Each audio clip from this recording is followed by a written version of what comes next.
Good morning বন্ধুরা। Morning অনেকক্ষণ আগে হয়ে গেছে, এখন বাজে বেলা 9:30। তো আজকে কর্তামশাই গেছে বাজারে। তার রিজন একটাই, না সরি রিজন একটা না, দুটো কারণ। ফার্স্ট কারণ বলি, কাল পরশু দিন থেকে যেহেতু আমার জ্বর ঠান্ডা লেগেছে ভীষণ, আজকে একটু একটু ঠিক আছি। কালকে সারাদিন তিন চারটে ওষুধ খেয়েছি। রাত্রিবেলা অ্যান্টি অ্যালার্জির ওষুধ খেতে হয়েছে, মানে কন্টিনিউয়াসলি হাঁচি হচ্ছে, ভীষণ হাঁচি হচ্ছে, আর এই দিকে নাকটা মনে হচ্ছে শুশুর শুশুর করছে।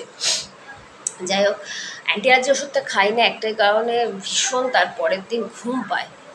তো এবার খেতে চাইছিলাম, ও হ্যাঁ, বাজার কেন গেছে এটা একটা কারণ, যেহেতু আমার শরীর খারাপ, ভাল লাগছে না, রৌদ্রে বেরোলে ভীষণ আরও কষ্ট হবে। আর নাম্বার 2, আজকে তার বাবা মা, তার ভাই, মানে আমার শ্বশুর, আমার শাশুড়ি আর আমার দেওর সব আসছে। তো ওই জন্য বাজারে গেছে। এবং সবচেয়ে প্রবলেম হচ্ছে, যেহেতু শনিবার, আজকে শনিবার মানে নিরামিষ ব্যাপার। আর এই নিরামিষ রান্না মানেই হচ্ছে একটা ভীষণ ঝামেলা। আমিষ হলো ঠিক আছে, মাছ করলাম, তার সাথে আরও কিছু ভাজাভুজি করলাম, দরকার ঠিক আছে, কিন্তু নিরামিষ মানে তার একটা বিরক্তকর। তো তার মধ্যে এত গরমও লাগছে।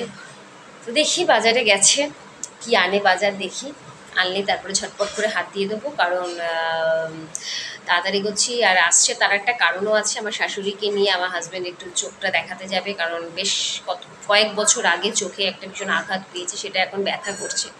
তো আমাদের এখানে যাবে, নিয়ে যাবে দেখাতে। তো যাই হোক, বাজার করে নিয়ে আসুক, কি বাজার করলো আর কি রান্নাবান্নাও করবো তারপরে তো দেখবো। সবাই আসুক, সবার সাথে একটা ভিডিও হবে, সেই ভিডিওটাও আপনাদেরকে দেখানো হবে। ততক্ষণের জন্য আর কিছু বলার নেই, আমি কাজে হাত দিয়ে দিই। বাই।